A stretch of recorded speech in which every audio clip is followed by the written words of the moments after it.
నవరత్న మాలలు గురించి విన్నాము. ఎవరెవరు ధారణ చేయవచ్చు, ఫలితాలు ఏమిటి? ఎందుకంటే నవరత్న అందరూ వేసుకోవద్దు అని అంటారు కదండి, అన్ని రత్నాలు. మరి వీటి గురించి అట్లా ఏం లేదమ్మా. రత్నమాలలు చిన్నపిల్లలు, చదువుకున్న చిన్నపిల్లల నుంచి పెద్దవాళ్ళకి అందరూ వేసుకోవచ్చు.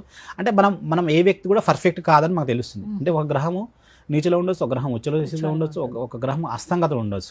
అంటే మనం ప్రతి ఒక్కరు కూడా ఇట్లా ఉంగరపు వేలికే ధరించాలి అనేది మన శాస్త్రంలో చెప్తుంది.